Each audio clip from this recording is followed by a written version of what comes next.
I can't wait to bring on this guest that I've been teasing for you guys. He does amazing work. Love what he's built there at Weapon X Eagles Media. Has the Voice of the Eagles podcast. Nearly 60,000 subscribers. I'll say that again. Over 1,000 videos on YouTube, nearly 60,000 subscribers. This man does amazing work. Love the energy he brings. Love his breakdown. Love how insightful he is. You guys know who it is. My guy, Weapon X in the building. My man, first and foremost, thank you for coming on to the platform. I appreciate you, man. You have been trying to get this thing popping. Let's just say for the better part of maybe late last year, you tapped in with me. And I don't know what it is. I mixed it in the Twitter sphere, but here we are nonetheless. I appreciate you, my man. How you feeling? Hey, I'm great, man. I feel like I made it. I'm on Chalk It Up Sports, bro. I feel like I made it to the big leagues. Come on, man. Listen. Hey, man, I'm a huge fan, bro. I support everything you do. I love the channel, man. Keep going crazy, bro. Keep going crazy. Bro. I appreciate that because I look at your channel and I say, I'm trying to catch up to him. I feel like I'm bringing in the big leaguer. You know what I'm saying? I feel like I'm still AAA, AA. You know what I'm saying? And I'm bringing on somebody that hit, that's batting 1,000 right now. That's how I feel though. But nonetheless, I appreciate you, my man, for taking the time out. We got a lot to get into. So, we didn't even really get into how much time you had, but I would love to tap in with you and really lock in on all these draft picks, even some of the undrafted guys, just to get your overall sense of it. How are you on time? Well, I mean, probably about an hour. Okay. Hour 10. However, That's perfect. So let's get right into it. When you're talking Eagles, man, it just time flies. When you're talking about something that you love. Yes, exactly. So let's just get right into it then, right? Day one of the draft. A lot of people felt like if the Eagles were going to get their man, they would either have to trade up or trade something so they can get the guy, be it if it's a draft pick or a proven product. I know a lot of us was talking about Patrick Surtain and whatever moves they can make on that front. We was all talking about that. But the top tier cornerback prospects in the draft were Quinyon Mitchell, Terrion Arnold, Kool-Aid McKinstry, Cooper DeJean, Nate Higgins. Those were the five guys, right? That a lot of people felt like, hey, take your pick. You really can't miss. And the way the draft fell, the first 14 picks were offensive players. I don't think any of us saw that coming, but it speaks to where the NFL was going. Quarterbacks, offensive line, wide receivers. You even saw Brock Bowers go off the board. So when everything fell in the Philadelphia Eagles' favor and they had their pick of the litter when it came to the cornerbacks and they chose Quinyon Mitchell, I want to know what was going through your mind at the time of the pick.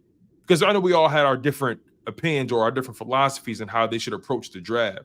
So for one, let's start here. What did you think their approach should have been? And then what's your reaction to what they actually executed on that day? Okay, well, out the gate, I wanted an edge rusher, right? Okay. You lose Hassan Reddick, your best player on defense, your best pass rusher, arguably your best player on defense. Then you lose your best pass rusher. And I know we go and get Bryce Huff, but Bryce Huff, we haven't seen him in a full capacity. You look at Brandon Graham, we know he's gone after this year. You look at Jai Sweat, I think they restructured him for just a 1 year. He has 1 year on his deal.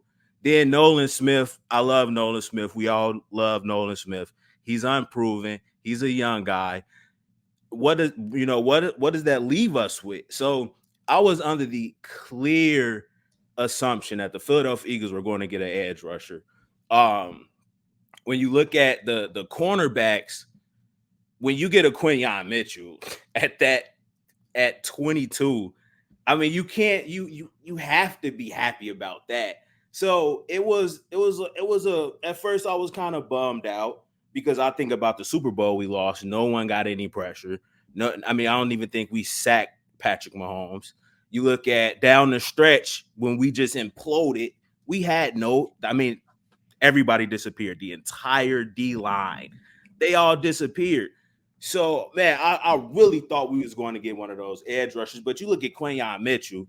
The first thing I see is the guy is squatting 500 pounds and he runs a 4.3.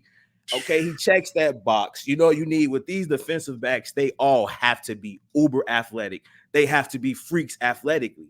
He checked that box. Then you go look at some of his tape, and I mean, man, I was happy. I wasn't even really too upset about them not getting the edge rushers. When I look at not only Quinyon Mitchell, but what they've done and the totality of the draft, and then they getting Cooper Dejean from. I mean, bro, it was just unbelievable. You leave out the draft with two of the best, defensive backs. That's a win in itself already. So I mean, with the pick and with the draft, I was extremely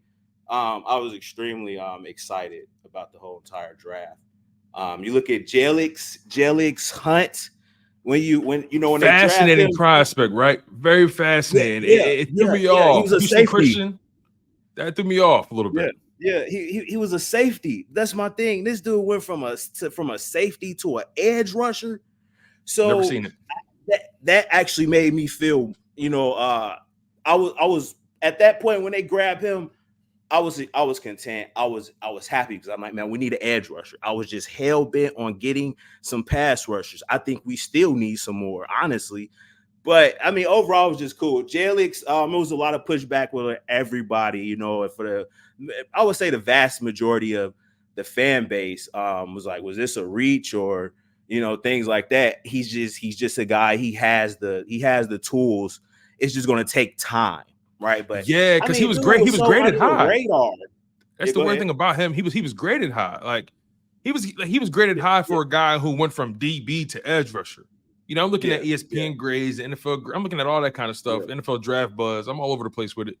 And he had a solid grade. A lot of people felt like projected third round pick, borderline fourth. And I guess when the Eagles saw him, they probably fell in love with his traits, right? That athleticism he brought at 6'4", 6'5", 255 pounds, former DB turned edge. That pick in and of itself had Vic Fangio's hands all over it, if you ask me. Yeah, for sure. And Cooper Dejean. The entire with most of the acquisitions on defense, because he's the defensive coordinator, So I feel like he's at the helm of all of the moves that's being made defensively. Honestly, I mean, he's a guru. He's brilliant. Even if you think about the conversation him and Jalyx had, and Jalyx was pretty much saying they were just talking football and how he can get better. And so that's a great point, man, because for him and Fangio, they had to sit down, and Jalyx, he talked about it. He was in more depth regarding the conversation, but, he kind of downplayed it, to where it was just, X's and O's and things like that. But I'm pretty sure Fangio had this guy on his radar for quite some time. So let me ask you this, right? You draft a guy like Quinyon Mitchell, you draft a guy like Cooper Dejean, just doubling back to them, right? If you ask me, you don't draft those guys to hold clipboards on day one. Me personally, Quinyon Mitchell especially, he has to come in and be the starting guy next to Darius Slay. So I say that to say, what do you think is the future for James Bradberry? And do you think Quinyon Mitchell and Cooper Dejean are going to see a lot of grass time come week one? Man, I sympathize with James Bradberry, man, because I really just didn't like the man guts after the Super Bowl. And I mean, bro, but I kind of, man, sometimes I sympathize with certain players. And with James Bradberry, I feel like he just had a bad year in a horrible scheme. The defense was trash. Everything, just the chemistry on the team, the chemistry on the defense, all the moving parts in the secondary. I don't want to make too many excuses for the guy. He's a professional. How we paid him a lot of money. He has a job to do at the end of the day. But I feel like with Vic Fangio, that is perfect for James Bradberry. I think James Bradberry is going to – I honestly don't see a lot of drastic moves in the secondary, honestly. I don't think any of the rookies are going to start. I can't remember the last time a Eagles rookie came in and started, to be honest.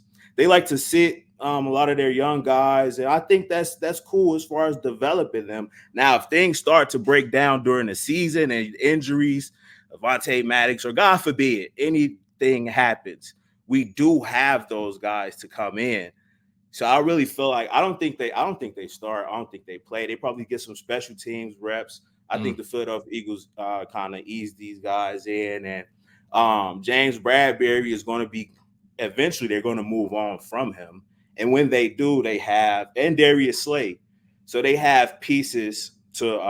It's kind of similar how they did Jordan Davis and Jalen Carter. I think nothing changes with the defensive back, so I think man, unless barring something crazy happening in the midst of the NFL season, I think they just sit back and learn and get ready to take charge and for the future. But this year, I honestly think I would like to see him. Honestly, I would love to see them guys in there playing.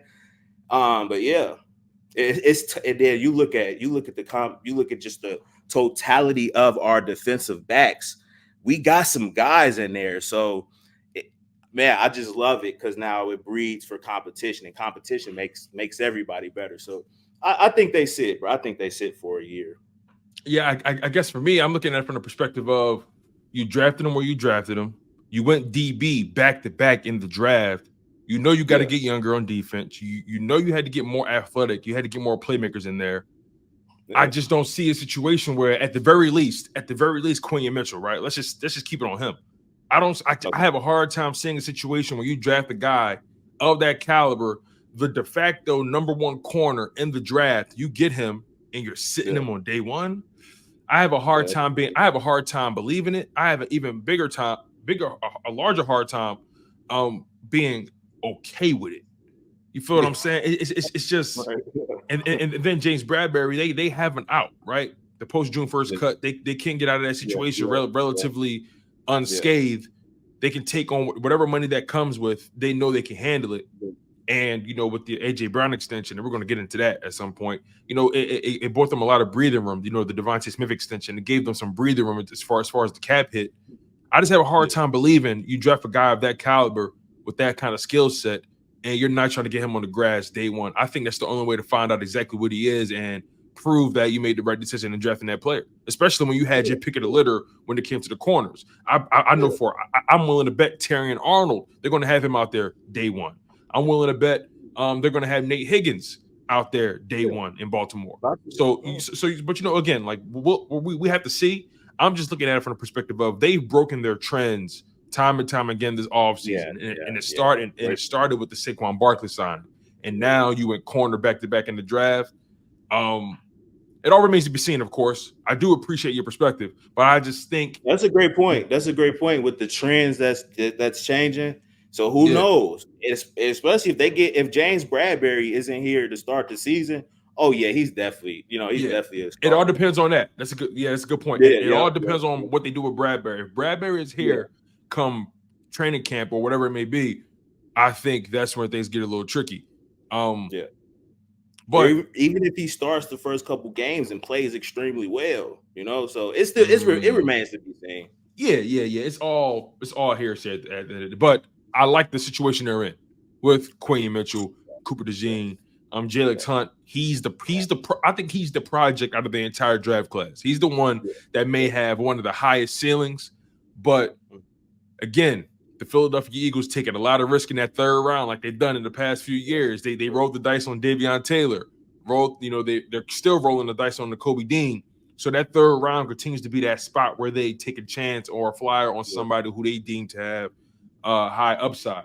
I want to get into another pick though, the fourth round pick, Will Shipley, running back out of Clemson. Right, I love everything about Will Shipley. I like the size, but more than anything, I like his production that he had at Clemson. He was arguably the most productive running back in the ACC. If I'm not mistaken, let me make sure I got this right here. 34 total touchdowns, over 3,200 total yards, 904 kick return yards, averaged over 5 yards a carry at Clemson. Just a very productive player. What type of impact do you see him having on this roster in year one or maybe year two? And what do you think his future holds, right? And I say that to say, where do you think Kenny Gainwell fits into this situation? Yeah. You look at Shipley. When you look at his tape, he's explosive. I didn't really see anything out of the backfield, but I'm pretty sure he has the capability to catch balls out of the backfield. I honestly think it was more of a depth move with the whole, Saquon Barkley, the injury thing that he has attached to his name, which I think is kind of overblown. But I really feel like he was just another great depth piece at running back. When you lose Boston Scott, I feel like you need some depth at running back, and to go get a guy like him, he's fast. He runs a 4.39 or something like that. He's explosive. As far as he doesn't break a lot of tackles, but I like the fact that the Philadelphia Eagles grabbed a running back that has some wheels, and I don't know, man, I think it's just a nice depth piece. He can also play special teams, so I think he can contribute day one, honestly. But to what capacity? Again, I think he's probably just he'd probably be a third string. I don't think he beats Kenny Gainwell out, especially not right now in year one. I know we can get excited about these draft picks, but I try to be realistic and put realistic expectations on these guys. They are young, right? So you never know how things could play out with some of these draft picks. But yeah, I really don't think he would make a big impact year one. I think he's just great for depth and possibly special teams. I think he can possibly make a huge impact on special teams. Yeah, I think that running back situation is fascinating because when you look at the room, obviously Saquon Barkley is your one. But then as of right now on the depth charts, according to ourlad.com, that's the one I use. I like them a lot. Ourlads.com, they had the Eagles depth chart at running back. Saquon Barkley's the one, Gainwell 2, Will Shipley 3, Lou Nichols 4, Tyrion Davis Price 5, Kendall Milton 6. Now, obviously those back end guys, I don't really see them making the biggest impact. One of those guys that stands out to me is Kendall Milton, just the size. He's like 6'2", 6'3", 220 guy from Georgia, plus right? pounds. Yeah, just a physical specimen. Always falls forward. That's the interesting product. I like power backs. I like guys that are physical. That's just me. But Will Shipley, I do agree with you. I think he adds a lot in the return game. That's another reason why I like the other guy, Ainias Smith, as well. We're going to get to him too. But I think with Kenny Gainwell being in that contract year, he is going to bring his A game. I do expect that. But personally, I haven't seen anything from Gainwell to make me feel so gung ho about him. Just personally. Yeah. But because of the experience, he does have that edge over Will Shipley, right? Yeah, for sure. So I would honestly, if I had any say so, I would have Shipley at the number 2. Honestly, I just want to see anybody else. I don't know. I'm kind of just tired of Gainwell. Honestly, man. I've seen some on the internet with some of his workouts, and it doesn't look too reassuring at all. I don't know, man. I think the writing may be on the wall for Kenny G. I'll be honest with you, but I would definitely like to see just any other back. To be honest, I don't know what it is about Kenny Gainwell. It's just he doesn't really have that much explosiveness to him. He can't block. He's small. The Eagles weren't even really giving him the ball that much, passing from the backfield. It's just I don't know. Like he's been here for 3 seasons. He's had these blips where you say, "Ooh, I like that move," or "I like that play," but we haven't really seen a game where we can say, "Ooh, Gainwell really he carried that game." He outplayed him this game. We haven't really seen that. Playoff games he showed up. Yeah. He came in. That's where the hype began. I feel like he was making huge plays in the playoff games. You look at the Giants game, and you look at the Tampa game. He was making plays. Not the Tampa game this year, the one in 2021 or something like that. He was making plays. He's scoring touchdowns. So people were high on Kenny Gain at one point. Same with Quez Watkins. There was a point where people were high on Quez. Yeah, I was one of them. I was one of them. Yeah, but then you begin to see like, okay, this isn't it.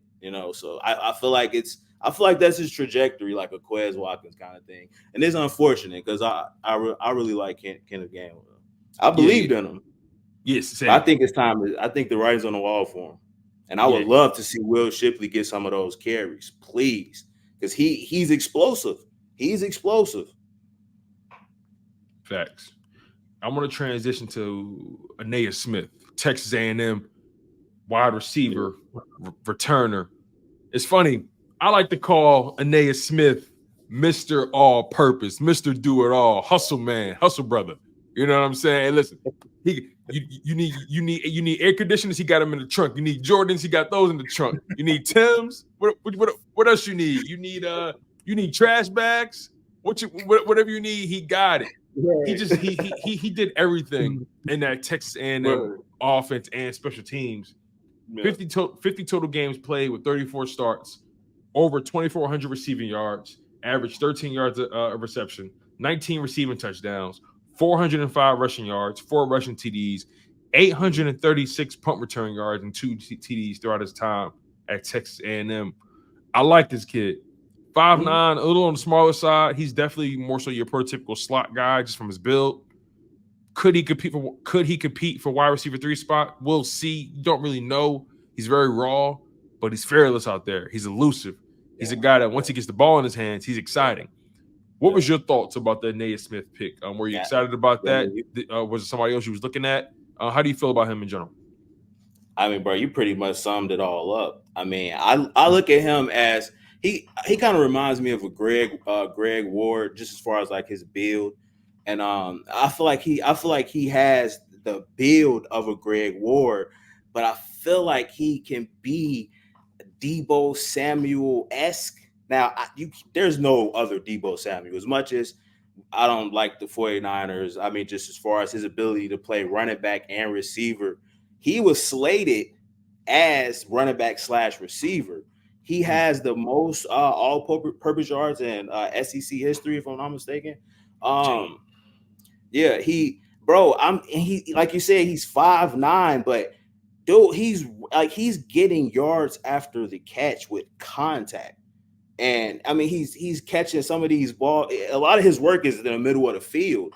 So you got to keep your head on a swivel, or you might not wake up for about 10-15 minutes, or you might miss a couple games due to concussions. But dude doesn't care. I mean, I'm seeing him go down the middle.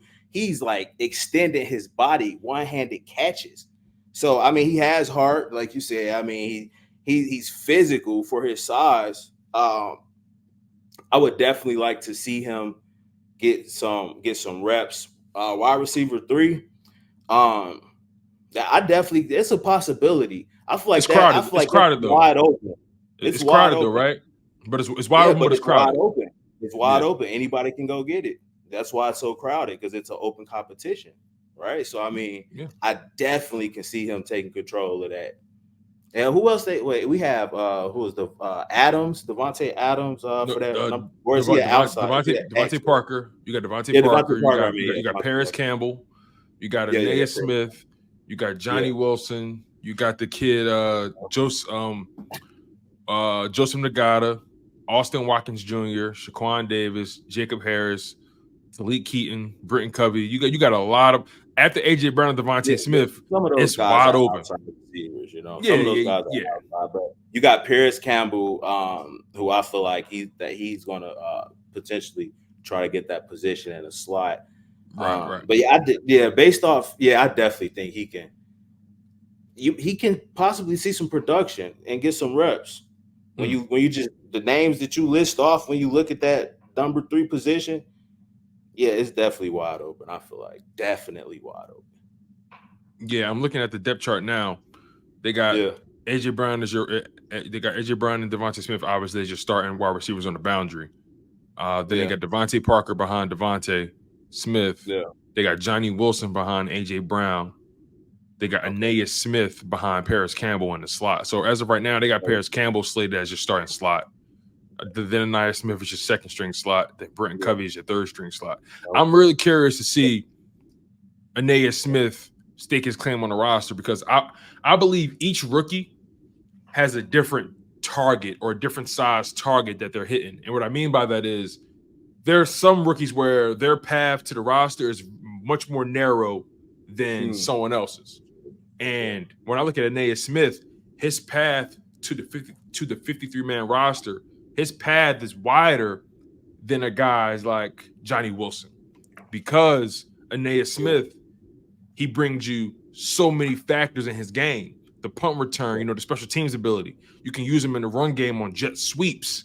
The slot receiver. So he gives you his target, his path to the roster is much more clearer or wider than it is for a Johnny Wilson. When it comes he to can do more. And he can do more. It's the bottom line. Johnny Wilson, 6'6", 230, just a big physical I like him, receiver. I like him too, man. If he can become more technically sound, and you couple that with that physicality, that catch radius, that mismatch nightmare feature he brings you, Johnny Wilson can be a problem. He needs to stand real close to AJ Brown to find out how he moved that brolic frame. Yeah. He's a development. It's going to take the coaches to develop some of these players. But I like it. Matter of fact, that he's 6'6".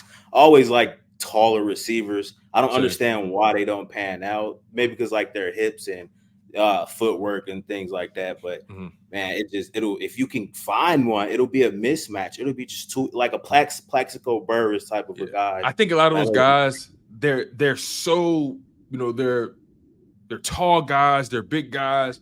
I think a lot of those guys tend to rely too much on just a physical prowess rather than doubling down on technique. And I think that's what separated Megatron from a lot of wide receivers, right? He had the size, but he was also technically sound. Yeah, for sure. Yeah. So I'm looking at Johnny Wilson as a player that you can continue to develop. Ainias Smith, you can continue to develop him, but I think he's going to push Brent Covey. I think what Brent Covey has over him, obviously, is coming off of a solid season returning punts. And he's pretty sure-handed back there. We've seen a lot of Ainias Smith highlights, and too often he muffed that punt a couple times. He turned it into something. Bro. But in the NFL, they moving a lot faster than that. So just give me, Ainias Smith, Johnny Wilson. First and foremost, I guess, do you think those guys make the 53-man roster? Again, it's early, but they did draft them. Do you think they make the 53? Yeah, I think so. So. I think they're going to keep the guys they drafted. If the Philadelphia Eagles drafted you this year and you don't make the team, it's all on you. But it's going to be tough to make this Philadelphia Eagles roster. This roster is stacked right now. This roster is extremely stacked, so it's going to be tough. It's going to be. You have John Ross coming in for rookie mini camps. The guy who broke, John Ross, right? He's coming in, so you're going to have a lot of competition ahead of you, and I think it's going to be tough. But if the Philadelphia Eagles drafted you, it's because they want to develop you and they want to keep you around. So I think all of the draft picks. Now the undrafted guys, I don't know. I don't know what's going to go on with them. But if all the initial guys the Philadelphia Eagles drafted, I think that they should be safe and make the roster for sure. Yeah, I agree. And once you get to that back end of the draft, like once you get 5th round, 6th round, 7th round, you're drafting for traits that you want to develop. At that point, it's such a thin line between certain players. Now you're looking for certain traits in guys like Johnny Wilson, just that big dude. You'll be making a huge mistake if you let him get to the practice squad so a team could just pick him off of it. That's not a smart move. So likely because of the fact that they draft those players and they love their traits and they want to find out what they are, they're going to make this roster by default. Transitioning to another guy that they brought in, the legacy piece, Jeremiah Trotter Jr. And, there's a narrative out there that people say, did you draft him just because of his last name? It's, he's small, what can he do, all that kind of stuff. And my mindset is, well, he fell to the 5th round. I feel like that's territory or that's grounds to take a shot on somebody. It wasn't like you reached in the 2nd or even a high 3rd. He fell to the 5th after you got essentially what you wanted throughout the draft and you traded back so many times. You would have thought that the Eagles was going to miss out on him, but he still ended up being there. I like the investment in where they got him. What's your overall thoughts on Jeremiah Trotter Jr., the legacy he's trying to fulfill, his role in his team, and the competition in that linebacker room? Break that all down for me. All right. Well, I mean, there's obvious some bias when you go and select a former a Hall of Fame caliber. He's in the Eagles Hall of Fame. When you go grab his son, I mean, it has to be something there. You see, the owner was kind of choked up, and Howie even mentioned he said something about him being biased towards like hometown kids and stuff like that. So that's fair. And you look at it was the 5th round. It was great value. We still need linebackers. All right, that's still the position as a whole is in a work in progress. So it wasn't like the Philadelphia Eagles reached for the guy. It was great value. So it's definitely some bias there, for sure. But I mean, you look at Nakobe Dean. When I seen that we was going, I didn't know if we was going to get Jeremiah Trotter. I was still like, man, I hope we don't miss out on him. It was something to where you watching a draft and everybody's just waiting to see if the Philadelphia Eagles going to draft Jeremiah Trotter. Maybe after the 3rd round, or maybe after the third round, people start getting antsy. Like, man, what's going on with Jeremiah Trotter? And when they got him, I don't know, man. It was kind of emotional for everybody. I watched Jeremiah Trotter, so to see his kid being drafted to the Eagles, man, making me feel so old, bro.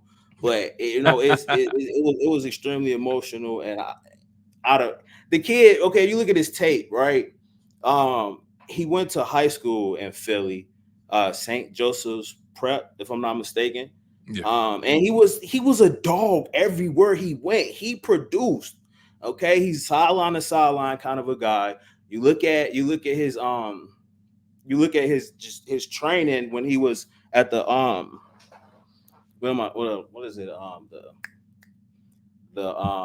the before the draft they have the what is it, I can't think of the combine. Yeah, the combine. Yeah, at the combine he didn't really his numbers weren't off the charts, but he produced when he was at Clemson. He was the best player on the team. He's always been a really great player. Mm-hmm. Which most draft selections are. They're the best of the best. But when I'm thinking about Nakobe Dean, honestly. I think the writing is on the wall for Nakobe Dean, even dating back from last year. I've been so high on Nakobe Dean, but at some point, man, it's just like you have to be honest with yourselves. Him missing year 2, the way he missed it was a huge blow for him. Huge blow. The way he got hurt in last season, man, and ended up on IR twice and then getting shut down. That was a huge setback for him. He could have left something on the field that gave people some kind of confidence. Now they bring in Jeremiah Trotter Jr. You have no real tape that people can swing your way. It's almost like you're entering from the same position Jeremiah Trotter is, coming in trying to prove it. Yeah, man. And you've been in the league for two more seasons than him. Yeah. But he shows flashes. The preseason game, the goal line, he even got a forced fumble, a turnover, stuff like that. I believe in Nakobe Dean wholeheartedly. But, I mean, at some point, it's like, man, you got to shoot. You got to make plays. And he hasn't been – I mean, even the stuff about him being injury prone or having something with his shoulder in the draft, and people were like, oh, that's BS, that's BS. Now you look at, his injuries that he's been having, and it's like, man, how true was those reports? Is he actually really injury prone? But yeah, if he can stay healthy, I think he can have like 100 tackles, and I think he can be really productive if he can stay healthy. Now you do have the size. That's how linebackers are, and these days, right? Yeah, I can't. Yeah, there's going to be like that. So I don't really too much, honestly, care about that. It's all about your toughness. How strong are you? Your will. And Nakobe Dean has all of those traits. So his injury was bizarre too. I don't know how there's conflicting reports to where I thought he was going to come back, and they said he was out for the season. I'm like, wait, what happened? Like, yeah, so it was crazy. It was some kind of fracture in the foot, and then it became a Liz Frank in the same foot. So he re-injured the same foot. So that tells me when he came back, okay, that's what happened. Right. So what that tells me, because they put him on IR twice. That tells me that because once you on IR, they got a certain, I think they got like a practice window, right? And yeah. I don't think he passed that final practice window, and that's why they had to shut him down for the rest of the season. So where he's getting those injuries in the exact same foot, that tells me your body is not responding well to the weight, the stress that feet injuries, right? When it comes to tall people, the first injuries they deal with is lower extremity because they're tall and all that weight is being stressed on their joints and their bones, right? And their feet. Nakobe Dean, he's dealing with 300 plus pound offensive linemen, especially in these gaps. Yeah. It's not like it's a hamstring or it's a torn pec. You know what I mean? Like it's these stress injuries on the feet that makes me nervous about that man. Yeah, and he has to get stronger, and he has to probably get more stout. Maybe his body hasn't grown fully into the NFL. Maybe it takes time, but this year, man, we have to see something from Nakobe Dean. I'm pretty sure he's going to be starting. Man, I hope the best for him, honestly. But him and Jeremiah Trotter, it should be neck and neck. I think it should be wide open as far as who actually starts at linebacker. Yeah, and then to make matters even more complicated, Howie, they say, "Oh yeah, we're still high on Nakobe Dean, right?" But then following those press conferences, free agency hits, and you bring in not one, not two, not three, but you bring in 4 linebackers that wasn't on your roster the year before.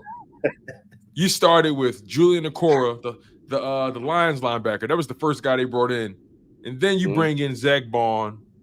Then you bring in Devin White. Then you bring in Oren Burks. You bring in 4 new bodies. On top of that, you got Ben Van Sumeren. Oh, Nakobe Dean. By the way, you drafted Jeremiah Trotter Jr. I'm trying to figure out. Hey, Nakobe, he said he rolling with you, but I don't believe him. I don't see it. I'm struggling with it, and it's a shame because again, we're at a point where we don't even know if Nakobe's good or bad. That's the most frustrating thing about his situation. I don't even know if he's bad or not. I can't even kill him, bro. Man. He's one of my favorite players, man. I like the guy. Man. I like the man. That's just tough. It's tough to say this, man. But it's like you have to have these honest conversations, especially when you're making content. I feel like you're held to a kind of a higher standard in a sense, right? So it's unfortunate. Like the fan side of me, I just want to go just all out fanboy and say Nakobe Dean is that guy, and I believe that, but. We don't know, and that's like you said, that's what's the most unfortunate thing about it. If we knew he was good and he got some answers, like he'll be fine, right? But you said something, Keto. You said the fact that we on this side of it, right? We're me and you, along with everybody else, we're struggling to walk this tightrope of analysis, content creator, football enthusiasts. We're walking that line between that and just crashing out as a fan, right? and it's some moments where I'm constantly challenged. Like I'll be having conversations with my father, right? And it's at a point now where he knows where I'm at, as far as like because he watches the content, he know how I got to give it up. But at the same time, he like, damn, like son, like you sure Nakobe can't do? I'm like, listen. I like him, but he hasn't shown me anything. He hasn't shown us nothing.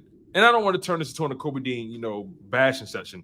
It's just the fact of the matter is he has a lot of competition at that room, and you bring in Jeremiah Trotter Jr., that doesn't make it any easier, especially a guy like Trotter Jr. who comes in as being one of the better coverage linebackers in the FBS at Clemson. He had a 92 coverage grade according to PFF. Since 2022, he's been one of the best coverage linebackers in the league, sideline to sideline, athletic. So that has to count for something. Yeah, and let me ask you this: look, if you make a poll and say Nakobe Dean or Jeremiah Trotter Jr., everybody's going Jeremiah Trotter Jr. Yep. Everybody. And guess what? It don't help Dean. It doesn't help that Jeremiah Trotter got the legacy on the side too. Exactly, bro. It makes it so much hard. That's why I'm saying he's done. Because the legacy alone. Come on, man. We all ride for Jeremiah Trotter. Yeah. And then Devin White, he got the experience. He's gonna be a dog. I think he's gonna be a dog. I think so too. He's gonna be a dog, bro. One linebacker that I'm interested in that a lot of people don't really care too much about. I'm fascinated by Zack Baun. I like the athleticism. I like how the Saints used him on the back end of the season when they went through injuries. He had to come in and play a few different roles for them.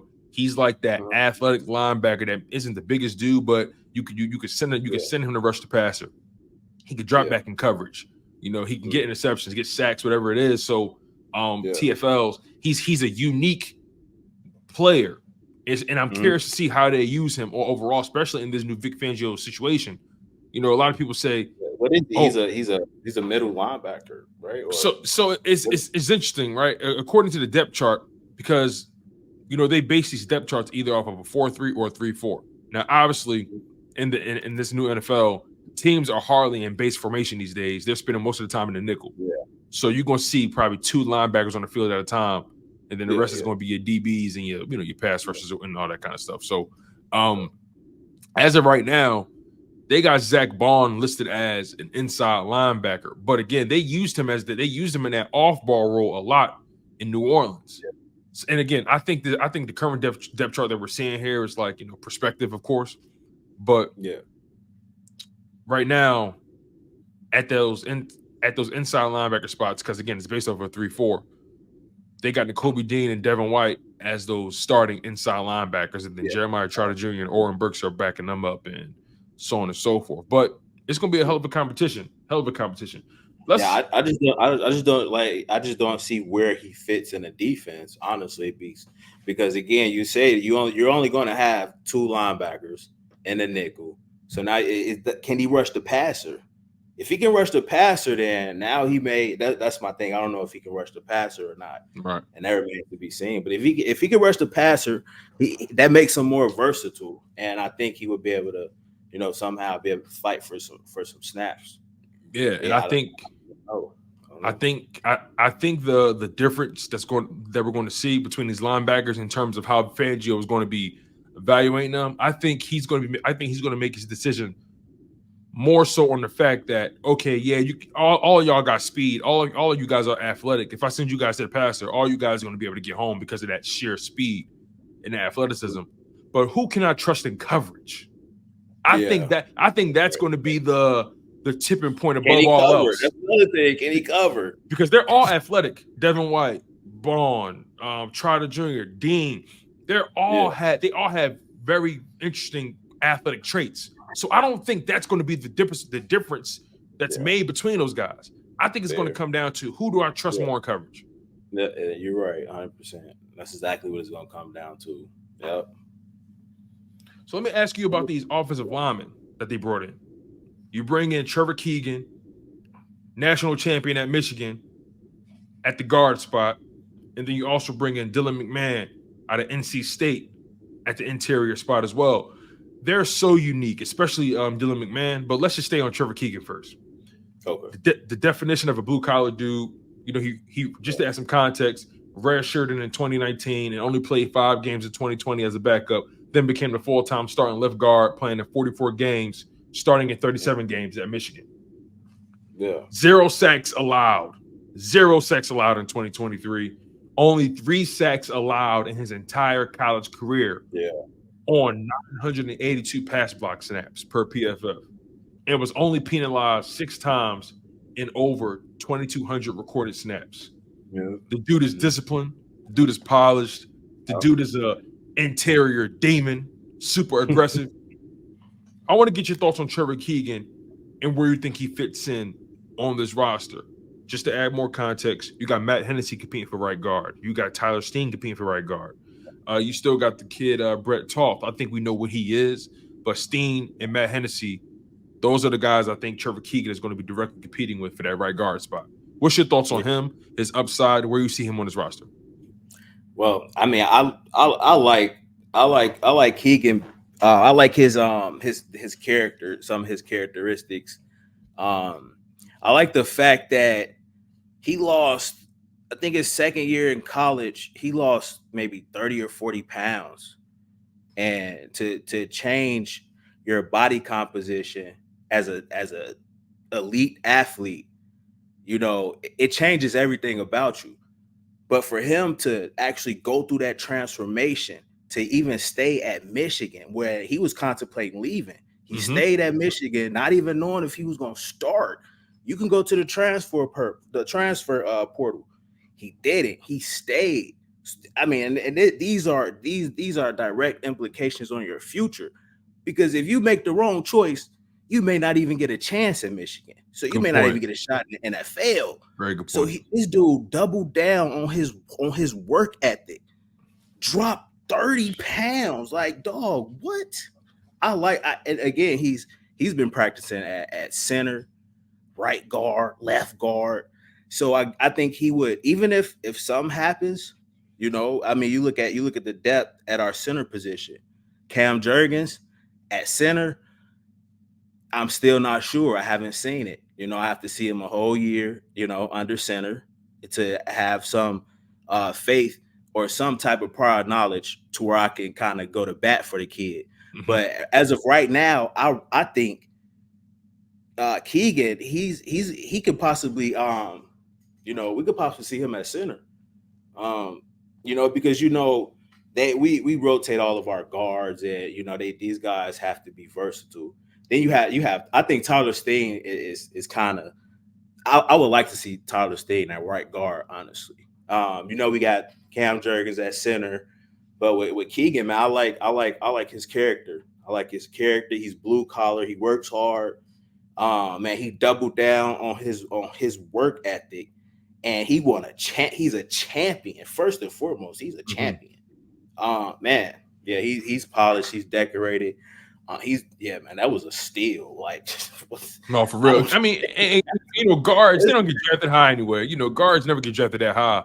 But to your point, he was definitely a steal. And I'm sorry, because he comes in so polished, and that dedication that he has to the craft, being a true student of the craft, a film junkie, he's as physical as they come at the line of scrimmage. Like you said, to have the mental fortitude, the wherewithal to completely alter the composition of your body. I loved your breakdown of that, because that says a lot about his commitment to not only the game, but his commitment to being great and great at what he does. And I think that's the quintessential Jeff Stoutland prospect. If he comes in with this level of technique and being this polished, I can only imagine what his ceiling would be under Jeff Stoutland. I think I may be jumping out the window here, but I think the Philadelphia Eagles just drafted the future at right guard. I think I like Steen. Don't get me wrong, but the only time we really seen him last year was when he came in that Dallas game, and I think they had an injury or something like that. Matter of fact, Cam Jurgens was hurt, and he came into the Dallas game. They felt comfortable going with him, and he was okay. He was all right. But I still feel like Tyler Steen doesn't have that right guard spot under a stranglehold just yet. Yeah, because they brought in Matt Hennessy, to keep them honest.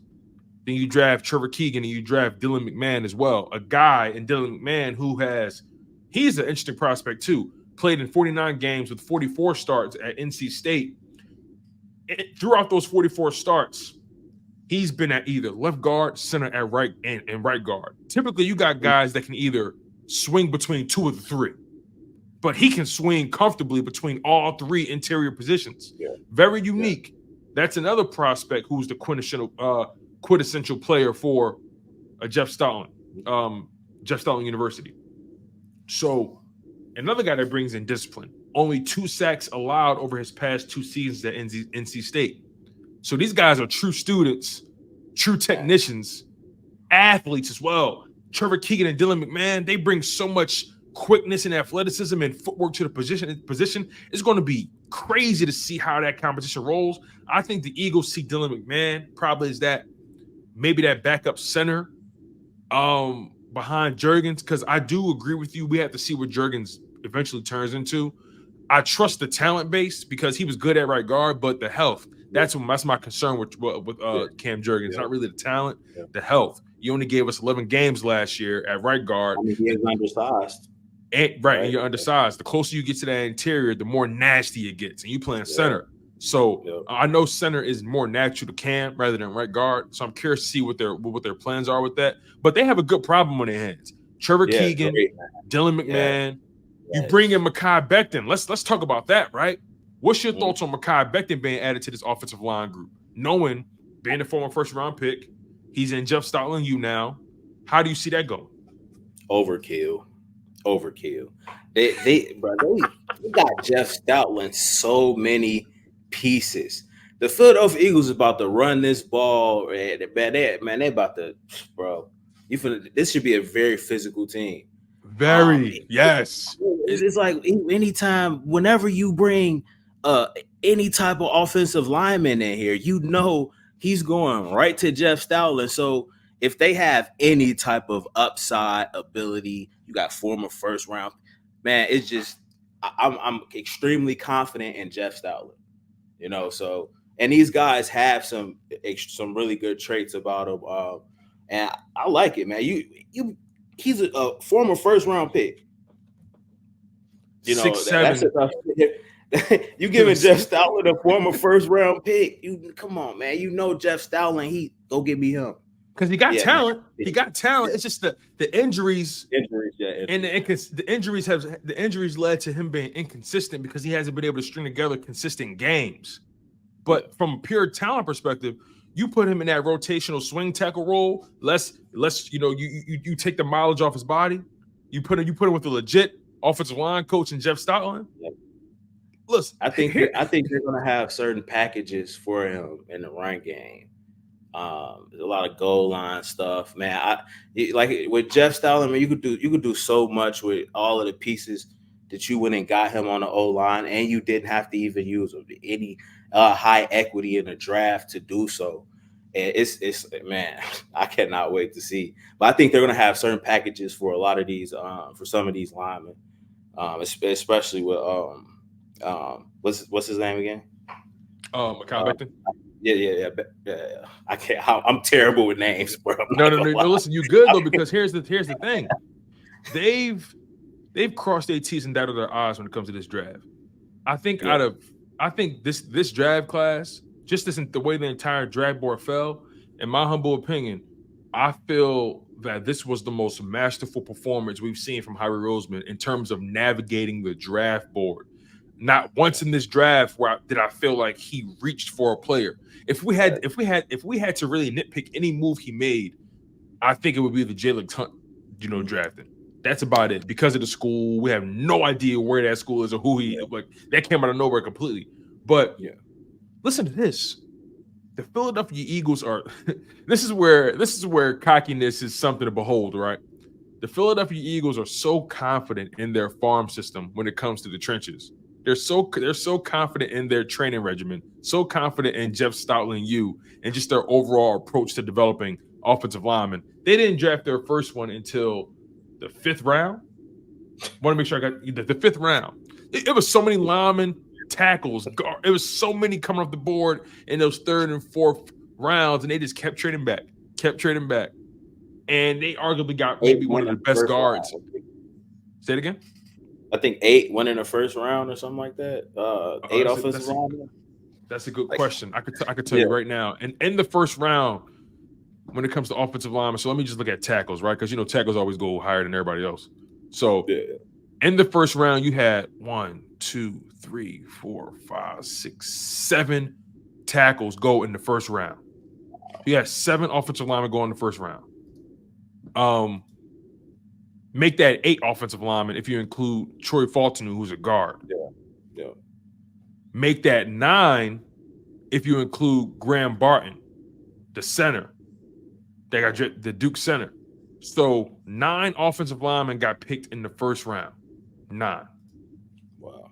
And so many got picked off later, even later, 2nd, 3rd, 4th, and Howie just stood pat, read that draft board, and pulled the trigger on the players that he wanted. I got to give Howie a lot of credit for that. I also want to pick your brain about this other kid. My man Knight Rider brings him up, the 6'8" guy from Howard. His name is. Make sure I got it right here. I got it right here on my little notes. His name is Anim Dankwa, Howard U, offensive tackle. The kid is 6'8". Thank you again, Knight Rider, for the super chat as well. I appreciate you.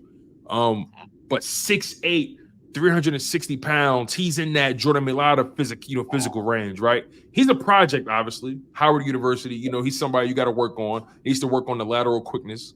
But if I'm him, I'm going to be in Jordan Mailata's hip pocket and say, "Hey, how'd you do it?" Yeah. 6'8" is what he's a tackle. He's a tackle, yeah, he's a tackle. 6'8", man, that's you gotta. It's like a leverage thing at some point, 6'8", man. Yeah. I think it'll be rough for him. Like you said, Mailata's 6'7", 6'8", but again, like he's a unique product. He's different. He's a former. He's a bro. You're not going to see too many like better athletes in the world than Mailata. Right. He's an anomaly. Right. Facts. Maybe this kid is. Who knows? I haven't heard of him personally. What's his name? His name was Anim Dankwa. I never heard of him until the Eagles brought him in as an undrafted dude. But again, he's an undrafted guy. Undrafted guy, yeah. But again, right, when you get to the back end, now you're looking at traits. You're looking at what makes these guys unique or special. Yeah. So that's going to be interesting in of itself. Maybe it's his size. Is he 6'8"? How much? He's what, 3? How much he weighs? He's 6'8". I think he's 6'8", between 355 and 365, around that. I don't know. I don't remember exactly, but big dude, man. Just a big body. Again, another prospect that you work on. Yeah. Facts. Now I want to ask you about some things outside of the draft, right? We got about 10 minutes left. I don't want to keep you. But I got to ask you about just the overall moves they made in the offseason outside of the draft, right? You bring in Saquon Barkley. We kind of touched on that a little bit earlier, but you bring in Saquon Barkley, Bryce Huff, the ascending edge rusher. You bring back CJ. He restores swagger to the defense. Devin White. I can go on and on. How do you feel? How are you processing just the entire offseason for the Philadelphia Eagles and just the deals they gave out? They paid Landon Dickerson big money. They gave Jordan Mailata another contract. AJ Brown, Devontae Smith. Let's just start there. I'm content with the overall trajectory of the team as far as every move they've made so far, outside of bringing back Nick Sirianni. I'm perfectly fine with. That's my only issue with the Philadelphia Eagles. And I'm still a bit salty about it. I'm not gonna lie. Expand on that. Yeah, I'm man. But outside of Nick Sirianni, coming back, everything else has been perfect. It's been it's like, is this really happening? Is this like Saquon Barkley being able to keep Devontae Smith and AJ Brown together, which was, they did not see that happening. I don't think anybody seen AJ Brown being restructured, while still having an active contract. Man, I'm grateful that the team is, doing the right things. But my only issue is Nick Sirianni. Outside of that, Howie's just at some point we have to talk about Super Bowls, because the Philadelphia Eagles are doing all of these things right. And again, what's the goal? What's the standard? I hold this team to a standard of Super Bowls. We need championships. Agreed. So when you're at such a high, like Jalen Hurts say, the standard is the standard. You guys set this standard so high. Anything that does not, any move that's being made or anything that doesn't exemplify or show that you guys are all in for a championship, that's when I begin to, have problems. Anything that isn't about the team as a whole, trying to win a Super Bowl. And when a lot of times I do feel like the fan base, I feel like we take our eye off the ball at points, and I may come off as being super hypercritical of this team, but what's the goal? The goal is a Super Bowl, so it's a high standard, and that comes with it when we're striving for championships, especially after losing the Super Bowl, right? So, yeah, man, I love what they've been doing. And I love it. I love it. I really have no. It's crazy for me not to have any problems with what the Philadelphia Eagles are doing, because it's always something with me. Because again, the standard is a Super Bowl. But yeah, man, they've been doing amazing. And so it's even with the draft, I couldn't even find anything to. Yeah, bro, it's been cool. They've been going crazy. So I mean, at this point, we need a Super Bowl. Period. We need a championship this year. Yeah, you have to win a Super Bowl to validate every move you made. Yeah. I mean, one thing I will say, Harry Roseman is making it where as though you can't look at him and say, "Hey, he didn't do his job." And you were able to nitpick some of the moves last year because you definitely saw him shortchange in certain positions for sure. But I believe, especially this upcoming season, he has made every move so you can take the scope off of him. And now we're looking straight at this coaching staff. Now we're looking right at Jalen Hurts. Jalen Hurts has been giving everything. Nick Sirianni, you've been giving everything. They've surrounded you with nothing but experience, right? And you said something really interesting, right? The fact is that you have a guy in Nick Sirianni that you had a problem with how things went to a point where you fired everybody around him, but you kept him, and you replaced everybody around him with guys with experience. I want you to expand more on your Nick Sirianni point, because it sounds like you don't trust him with this level of personnel. I mean, I just don't trust. I mean, you look at his background, how he got the Eagles job. I just don't. Nothing about him really sits well with me. The fact that he can sneak in and call plays and it not pan out and he's not held accountable. The fact that you was with the Colts and you weren't even calling plays there, but you got hired here, and with the assumption that you could fix Carson Wentz. It's like bro, what have you done in the NFL? You failed you can't call plays. We've seen it twice. You failed at that. So at some point you got to look and say, man, is it a Nick Sirianni problem? And I would hate for it to be another wasted year with Nick Sirianni. And he's pretty much been exposed. I mean, you look at last year, you see he couldn't call plays. The team imploded. He looks like a yes man. But my whole thing is, man, he's shown me nothing in the NFL to validate his position as an NFL head coach. Nothing at all. What do you say to those people who push back and say, well, he's won a lot more than he's lost? You have to look at the his coaching staff around him. You look at Jonathan Gannon, he's a head coach now, right? He had a historic defense, regardless of whatever people want to say about that. The defense that he put together, it was a historic defense. Then you have Shane Steichen. Shane Steichen had Jalen Hurts looking like an MVP, right? And then you go see these coordinators succeed in the NFL. Jonathan Gannon came back and whooped Nick Sirianni, out coached him. I mean, yeah, it wasn't a good look. Jonathan Gannon came into Philly and was the best head coach that day by far. So, I mean, when you talk about Nick Sirianni's win percentage, it dates back to his days with the Colts. He's a product of the coaching staff around him. And I forget the guy's name from the Colts. What's his name? Shane Steichen? No. The guy from Frank Reich. Frank. Yeah, Frank. He was underneath Frank Reich. Frank Reich, and he was the mastermind over there. And he got the job just because he was the offensive coordinator at the time. He didn't call plays. It was Frank Reich. He get here, and it's the same thing. Right now, you look at who he had. Who does he have with him now? Kellen Moore, and the best defensive coordinator probably in the NFL, in my opinion. So again, he's stacked with coordinators. He's a product. He's always been a product of the coaches around him.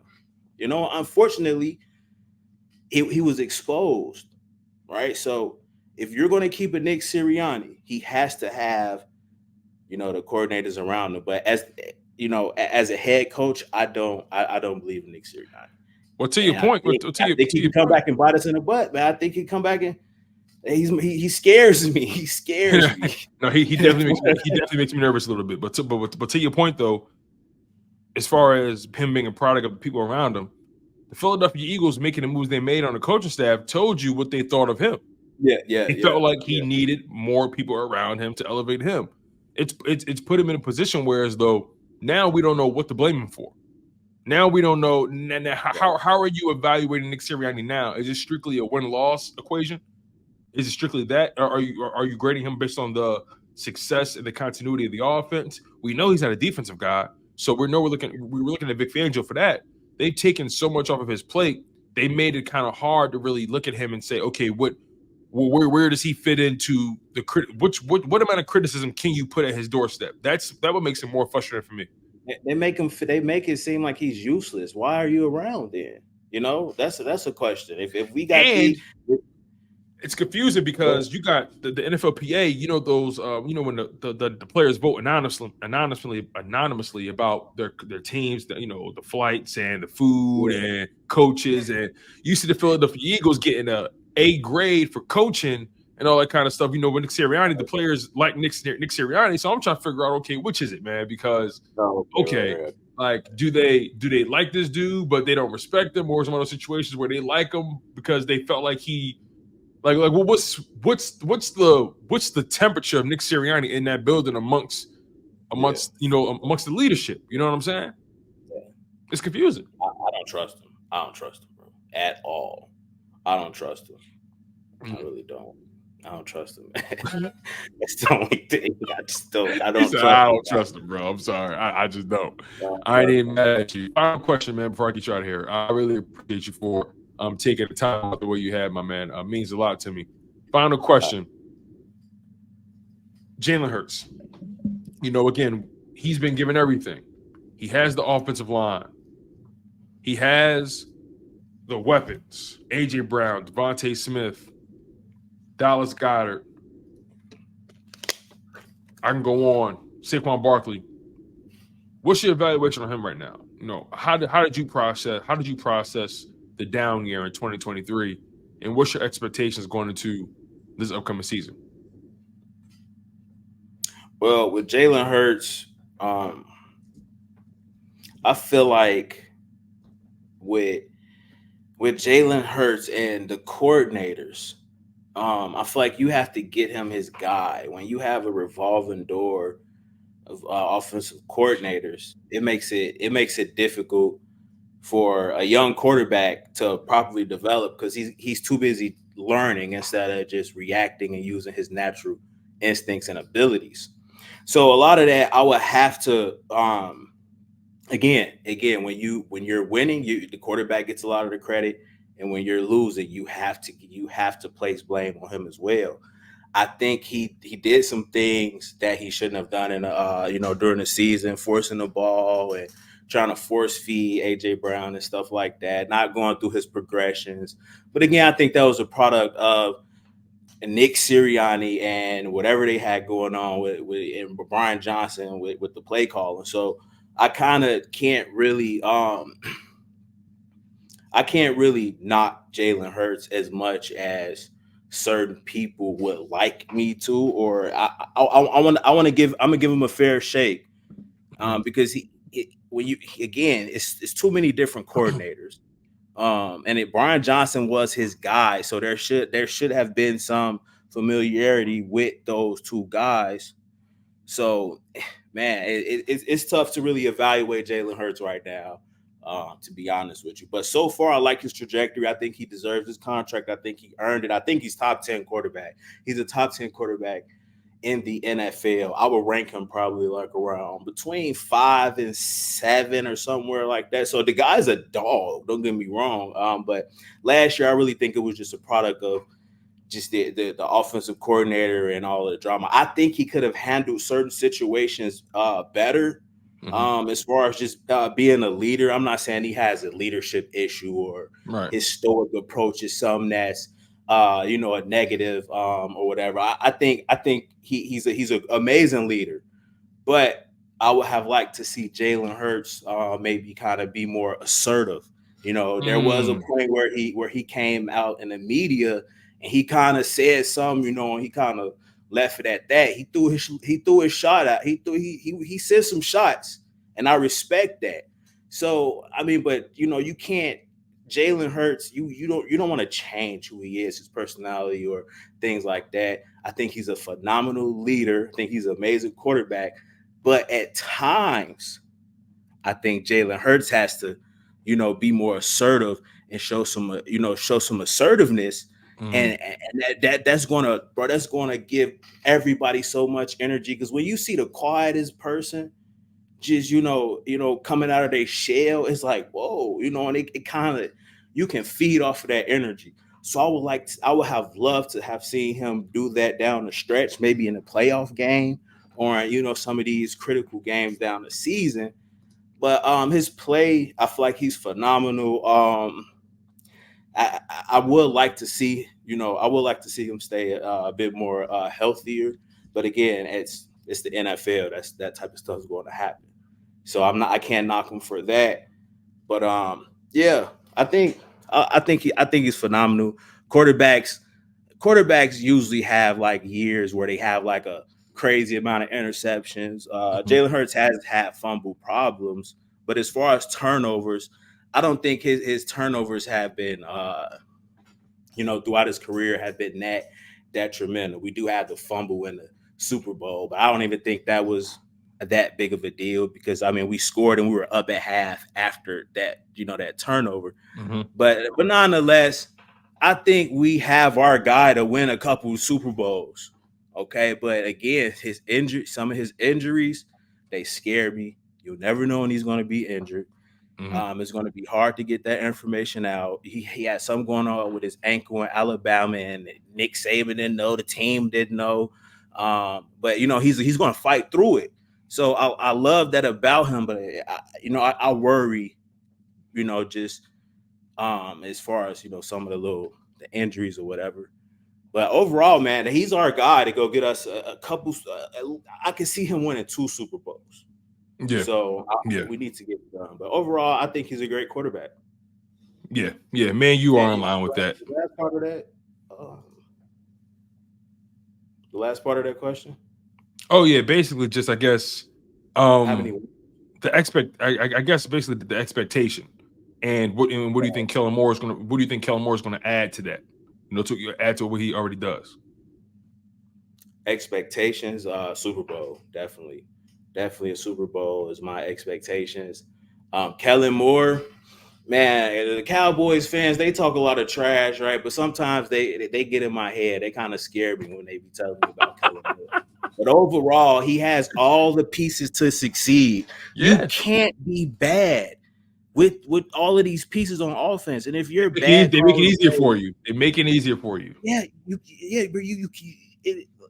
you cannot drop the ball with this offense, right? I mean, you can't. Even you look at with Brian Johnson and Nick Sirianni, how bad they were. You look at the paper, you look at the stats, and Devontae Smith, AJ Brown, Jalen Hurts, like, there's not much drop off here. They're still ranking top 5, top 10 in some offensive categories. Like, so even if you're bad at your job at coordinator, you got so much talent. The players are still going to make plays just off the strength that they're on the field. Now if he can somehow put them in positions to create space for them to make plays, and if he's creative with some of his play calls, run the ball, If he's great with designing plays, man, I think he'll be fine. And I think he can do that. Right? You look at his track record with Dak Prescott. He's had some good years with Dak. He's had some good years with even over there with the Chargers. So, I mean, the Dallas Cowboy fans, man, they got me really contemplating.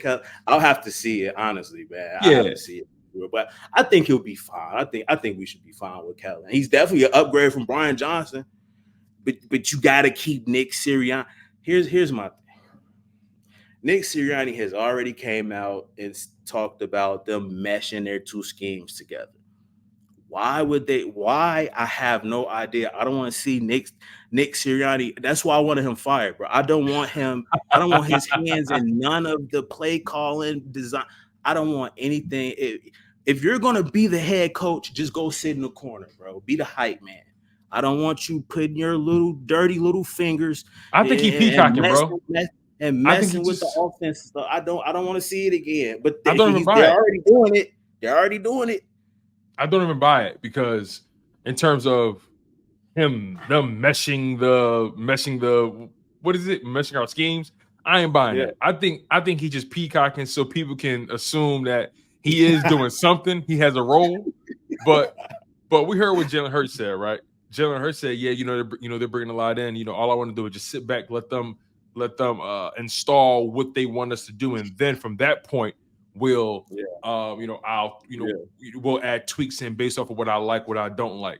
So I believe that more so than what Nick Sirianni talk about, because if Jalen Hurts is trying to take his game to the next level, you want to allow your new coordinator to bring stuff in that you haven't done before. You don't want to push back right away. You want that to come in and you want to learn it. And then you say, okay, let's try to add this. Let's remove this. Let's put this in there. I'm comfortable with this. I'm not comfortable with that. I'm willing to roll with that. But Nick Sirianni trying to, swing his weight around, talking about, we measured this thing. I ain't buying that shit, bro. You calling this bluff? I'm calling this bluff, man. Listen, go carry the water or something. I'm calling this bluff. Bro, they better keep him away from that offensive meeting room, man, for real. Keep him away. Please I'm calling this bluff, man. You don't. I can't have another season where Nick Sirianni is, because that was the annoying part about last year, right? You had Brian Johnson taking all these hits, but come to find out, he's just running the plays Nick Sirianni want him to run. Yeah. And there was too many situations where we saw two receivers within 5 yards of each other, running routes that are literally, colliding on each other, right? Yeah. I will never forget that playoff game against the Bucs. You heard Joe Buck and Troy Aikman talking about, what are they doing? Why are these two receivers in the same quadrant of the field? Like, it don't make sense. So hopefully he's not making too many decisions on that side of the ball. I have a hard time believing they bring in Kellen Moore, Vic Fangio, if Nick Sirianni is still making any kind of decisions when it comes to what's going to happen on Sunday. I think Nick Sirianni is going to be in charge of first, going forward on fourth down, or going forward in the red zone. He's going to be in charge of the clock, the timeouts, all that stuff is very important, by the way. Very important. I've never had any issues with his clock management. I've never had any issues with his timeout usage or whatever. Never had any issues with when he decided to go for it. So I think all that stuff still has a level of importance. But in terms of just the overall identity of the offense, I want to see what Kellen Moore brings to the table. We know what you can do with this, and I don't trust you. You know what Future and Metro say? We still don't trust you. We still don't trust you. But we'll see. We'll see, man. But, man, Weapon X Media, man, I appreciate you for taking the time out, coming onto the platform. You guys, please make sure you subscribe to the good brother, Weapon X, at Weapon X Eagles Media. He has the Voice of the Eagles podcast, the Voice of the Eagles show. Please make sure you guys subscribe.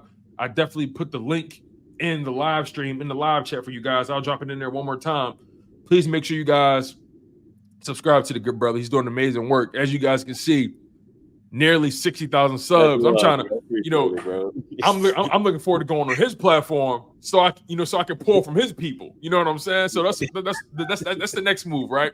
He showed me love on my side. Now I need to go over there and grace his platform, and now it's time for me to for him to pay it forward. That's what it's going to end up being. But man, shout out to him for doing amazing work. He's been covering the Eagles for a long time. You don't get to this point, you don't get this kind of support if you're not doing it the right way. And I'm grateful for him for reaching out to me, extending that olive branch to me, so we can take both of our platforms to the next level. He came in with a lot of gratitude, a lot of love, and I appreciate him for that. So make sure you guys subscribe to Weapon X Eagles Media, doing amazing work. The link is in the live stream, so make sure you guys are on the right side of history. My man, any final words, anything you want to promote, anything you want to shout out, anything that you want to just throw out there into the ether before I get you out of here, my man? Go ahead, let's do it. Drop a like and subscribe to Chalk It Up Sports. Hey, we're going to lock back in too, man. For sure, bro. You already know how I give it up, man. I really appreciate it, man. This is definitely going to be the last time. It was definitely fun talking to you. Then next time we link, I'm going to be on the other side answering your questions, and we're going to get into it like that. But my man, I appreciate your time. I already kept you well over, and you gave me a lot to work with, my guy. So I appreciate you. You take care, all right? All right, bro. All right, man. Shout out to the good brother, Weapon X Eagles Media. What do I always say to you guys? You ask and you receive. I like to bring on some top tier guests that know what they're doing, guests that really show a lot of love. I appreciate y'all. Shout out to my people on X. Shout out to my people on YouTube. You guys have been showing a lot of love.